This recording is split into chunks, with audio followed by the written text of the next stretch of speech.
तुम्हारी तो हर दूसरे दिन तबीयत खराब हो जाती है। हमारे जमाने में बुखार में भी चूल्हा जलता था। ये ताना रोज सुनती थी। संध्या पर जब एक दिन सासू माँ को खुद करना पड़ा सारा घर का काम, तब हुआ ऐसा एहसास जो दिल छू गया। संध्या की रसोई में लेयों की चहचहाहट गूंज रही थी। नमस्कार दोस्तों, मैं शीतल फिर से एक नई कहानी में आपका स्वागत करती हूँ। संध्या एक स्कूल शिक्षिका और नई नवेली बहू सब्जियां काट रही थीं जब उसकी सास निर्मला देवी रसोई में दाखिल हुई। उनके चेहरे पर एक परिचित नाराजगी थी जो संध्या के लिए अब नई बात नहीं थी। निर्मला देवी ने मेज पर रखे बर्तनों को उलट पलट कर देखा और भौहें चढ़ाते हुए बोली, संध्या, ये देखो, तुम्हारी बाई ने फिर बर्तनों पर दाग छोड़ दिए। क्या फायदा ऐसी बाई रखने का जो काम ढंग से न करे? मैं तो पहले ही कहती थी, घर का काम बहू को ही करना चाहिए। संध्या ने चाकू नीचे रखा और शांत स्वर में जवाब दिया, माँ जी, मैं उससे बात कर लूंगी, अगली बार ध्यान रखेगी। उसकी आवाज में धैर्य था, लेकिन मन में एक हल्की सी चुभन थी। निर्मला देवी ने तंज कसते हुए कहा, अरे घर में काम ही कितना है, बस थोड़ा सा खाना बनाना, बर्तन साफ करना, कपड़े धोना। मेरे समय में तो मैं ये सब अकेले कर लेती थी। आजकल की लड़कियों को न जाने क्या हो गया है, जरा सा काम और थकान हो जाती है। तुम्हारी तबीयत भी तो हर दूसरे दिन खराब हो जाती है। संध्या की आंखों में हल्की नमी उभरी, लेकिन उसने खुद को संभाला। वह नई जगह, नए घर और ससुराल की जिम्मेदारियों में ढलने की कोशिश कर रही थी। स्कूल में पढ़ाने के साथ साथ घर का काम संभालना आसान नहीं था। पानी और मौसम के बदलाव की वजह से उसकी तबीयत बार बार बिगड़ जाती थी। इसीलिए उसने एक बाई रखी थी जो झाड़ू पोछा और बर्तन साफ करने में मदद करती थी। लेकिन निर्मला देवी को यह बात बिल्कुल पसंद नहीं थी। वह हर छोटी छोटी बात में बाई की गलती निकालती थी। कभी फर्श पर धूल का एक कण दिख जाता तो कभी बर्तन पर पानी का एक दाग। एक दिन दोपहर को संध्या खाना बना रही थी। उसका सिर भारी था और शरीर में हल्की कमजोरी महसूस हो रही थी। उसने सोचा कि आज कुछ हल्का बनाया जाए। तभी निर्मला देवी रसोई में आई और बोली, संध्या, आज कुछ खास बनाओ, मुझे मसाला पूरी और चटपटी सब्जी खाने का मन है। संध्या ने धीमे स्वर में कहा, माँ जी, आज मुझे थोड़ा बुखार सा लग रहा है। मैंने सोचा दाल चावल और खिचड़ी बना लूं।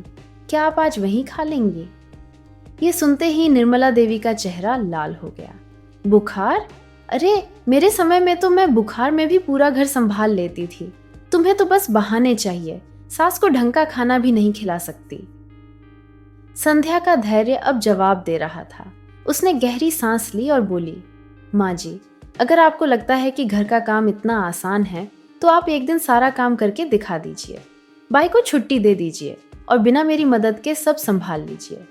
इतना कहकर वह गैस बंद करके अपने कमरे में चली गई।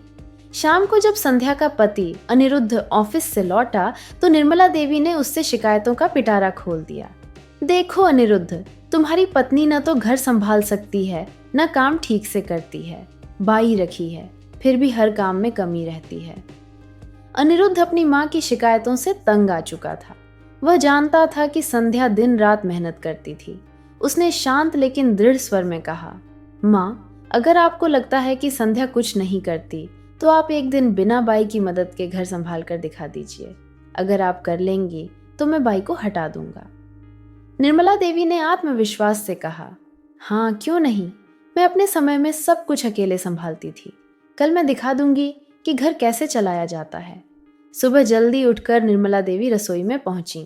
रात के बर्तन सिंक में ढेर लगाए पड़े थे। उन्होंने बर्तन धोने शुरू किए, लेकिन जल्दी ही उनकी कमर में हल्का दर्द शुरू हो गया। फिर भी उन्होंने हिम्मत रखी और चाय बनाई। नाश्ता तैयार करते करते उनकी सांसें फूलने लगीं। संध्या नाश्ता करके स्कूल चली गई और अनिरुद्ध भी ऑफिस के लिए निकल गया। घर की साफ सफाई शुरू करते ही निर्मला देवी को अपनी उम्र का एहसास होने लगा। झाड़ू लगाने में उनकी कमर अकड़ गई और पोछा मारते मारते सिर भारी हो गया। किसी तरह उन्होंने काम निपटाया, लेकिन अब दोपहर का खाना बनाने की हिम्मत नहीं बची थी। तभी उनके फोन पर अनिरुद्ध के मामा का कॉल आया। निर्मला, हम लोग आज तुम्हारे शहर में हैं। सोचा दोपहर का खाना तुम्हारे साथ खा लें। बाहर का खाना तो हमें रास नहीं आता। ये सुनकर निर्मला देवी के होश उड़ गए। वह रसोई में लौटी, लेकिन थकान और चक्कर ने उन्हें जकड़ लिया। सब्जियां काटते काटते उनकी सांसें उखड़ने लगीं। मजबूरी में उन्होंने संध्या को पुकारा, संध्या बेटा, मेरी तबीयत ठीक नहीं है, मेहमान आ रहे हैं, जरा खाना बना दे। संध्या रसोई में आई और मुस्कुराते हुए बोली, माँ जी, क्या हुआ? आप तो कहती थीं कि घर का काम चुटकियों में हो जाता है, अब थक गई? निर्मला देवी ने लज्जित स्वर में कहा। हाँ बेटा, अब उम्र हो गई है। पहले मैं ये सब आसानी से कर लेती थी, लेकिन अब नहीं हो पाता। संध्या ने सब्जियां काटते हुए कहा, माँ जी, आपने भी तो अपने समय में घर संभाला होगा, क्या तब आपको कभी थकान नहीं होती थी? मैं तो स्कूल में पढ़ाने के साथ साथ घर भी संभालती हूँ। बाई सिर्फ बर्तन और साफ सफाई में मदद करती है, फिर भी राशन लाना, खाना बनाना, बाकी छोटे मोटे काम मेरे ही जिम्मे हैं। और अगर कभी तबीयत खराब हो जाए तो आप ताने मारती हैं। क्या ये ठीक है? निर्मला देवी चुप हो गईं। थोड़ी देर बाद वह बोली, संध्या, मैंने तुम्हारी मेहनत को कम समझा। मेरे समय में मेरे पास सिर्फ घर की जिम्मेदारी थी, न नौकरी थी, न बाहर के काम, और हम कई लोग मिलकर काम बांट लेते थे। तुम अकेली सब संभालती हो, मुझे माफ कर दो। संध्या ने मुस्कुराकर कहा, कोई बात नहीं माँ जी, चलिए अब मिलकर खाना बना लेते हैं, मेहमान आने वाले हैं।